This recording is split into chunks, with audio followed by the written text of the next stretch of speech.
সম্মানিত দর্শক, আসসালামু আলাইকুম। আমি এই মুহূর্তে চলে এসেছি আমার পেঁপে বাগানে। এই যে দেখুন, মাশাআল্লাহ। এই যে আমার ভাই আছে। আসসালামু আলাইকুম। এই যে পেঁপে দেখুন, শুধু পেঁপে আর পেঁপে দেখতে মন বলতেছে। ভাই, আপনার দেখে কি মনে হয় পেঁপে? ভাই, দেখে বলার ভাষা পাচ্ছি না। দেখে কিভাবে দেখে তো বলবো? কলিজা চুলাই যাইতেছে। মাশাআল্লাহ চলে বলতে যাচ্ছে। মাশাআল্লাহ অটোমেটিক্যালি মুখ থেকে বের হয়, আলহামদুলিল্লাহ অটোমেটিক্যালি মুখ থেকে বের হয়। এই এমন যদি ফল থাকে, এই যে দেখুন, এই এমন যদি ফল থাকে, কেন তার দূরত্ব মাশাআল্লাহ দেখেন, বের হবে না? এই যে দূরত্বটা 1 ফিট।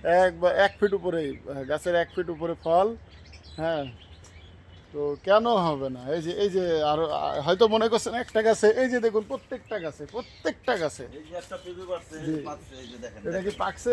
হ্যাঁ, এই হ্যাঁ, দেখেন, এই পাকছে। দেখেন, এই দেখেন। হ্যাঁ, তাহলে এই যে পাকছে, এটা আপনি বিসমিল্লাহ বলে তাহলে পেঁপেটা ছিলেন, উঠে তোলেন। বিসমিল্লাহ। বিসমিল্লাহ, আল্লাহু আকবার দেন। হ্যাঁ, এই যে আমরা এই যে পাকা এই। পেঁপে পারলাম প্রথম। এই যে পেঁপেটার ওজন দেখুন, সাইজ দেখুন পেঁপেটার। দেখুন, এই যে পাকা পেঁপেটা পারলাম সবে মাত্র, এই যে শীট আইছে এইখানটায়। এই পেঁপেটার ওজন না হলে পরেও 3 কেজির উপরে আছে। এই সাইজ দেখুন, আপনারা সাইজ দেখলে বুঝতে পারবেন। আপনারা যারা দেশি শাহী জাতের পেঁপের বীজ এবং চারা পরামর্শ নিতে চাচ্ছেন, আমাদের সাথে যোগাযোগ করবেন। আল্লাহ হাফেজ।